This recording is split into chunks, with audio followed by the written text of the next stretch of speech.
Bonjour à toutes et à tous. Aujourd'hui, nous allons découvrir la seigneurie. Ici Monsieur Fouché, c'est parti. Autour de l'an 1000, l'immense majorité de la population est de condition paysanne. Les démographes estiment que près de 90% de la population vit à la campagne. Cette population a comme seul et unique horizon la seigneurie. Toute l'Europe de l'Ouest est divisée en une multitude de seigneuries. La seigneurie est constituée en général d'une forêt, d'un logis seigneurial, de zones de terre cultivées, d'un ou plusieurs villages et d'une église.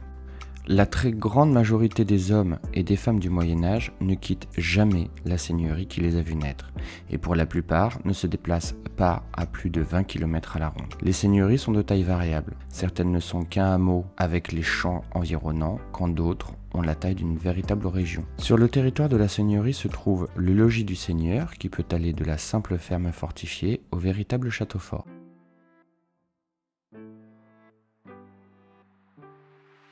Au Moyen-Âge, la richesse provient de l'exploitation des terres. Les parcelles cultivées fournissent la nourriture nécessaire pour la survie des paysans et du seigneur. Au sein de la seigneurie, on distingue deux types de terres très différents, la réserve et les tenures. La réserve est constituée par l'ensemble des terres que le seigneur se réserve et qui sont exploitées pour lui-même. Sur l'illustration, il s'agit des terres en rouge.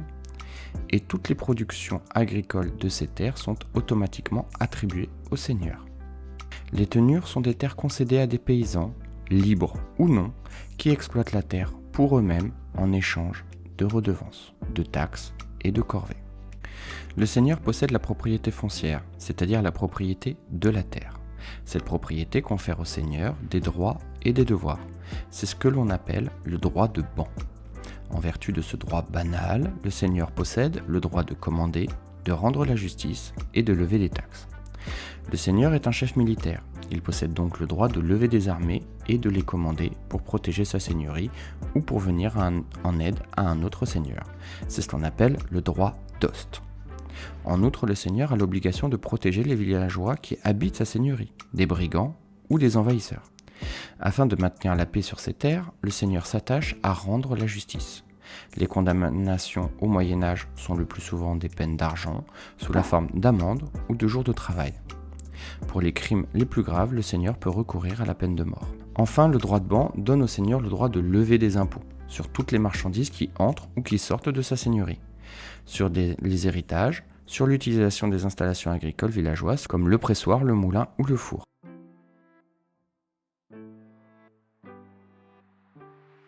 Dans la seigneurie vivent trois types d'habitants, les serfs, les villeins et le seigneur.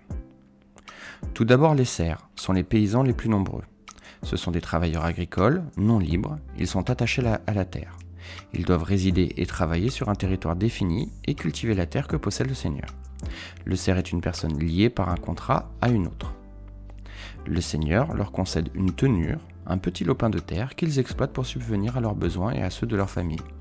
Le serf est protégé par le seigneur des brigands et lui doit une assistance alimentaire en cas de nécessité, essentiellement en cas de disette et de famine. Toutefois, les serfs ne peuvent pas transmettre de biens par héritage, mais peuvent sous certaines conditions se marier et contracter des contrats de vente. Le lien qui unit le serf à son seigneur est à la base de la pyramide féodale que l'on verra plus tard. Une seconde catégorie de paysans se trouve parfois sur les seigneuries, les villeins. Les villeins sont des paysans libres, c'est-à-dire des paysans qui peuvent se déplacer et se marier ou transmettre leurs biens sans l'intervention du seigneur. Leur nombre sur la seigneurie varie en fonction de l'époque et de la région. Enfin, un dernier mot pour ne pas oublier, le seigneur et sa famille qui le plus souvent vivent dans la seigneurie. Le seigneur est le plus souvent un homme, mais il peut aussi être un évêque ou un abbé, ou bien une femme. En effet, autour de l'an 1000, certaines seigneuries sont entre les mains de femmes.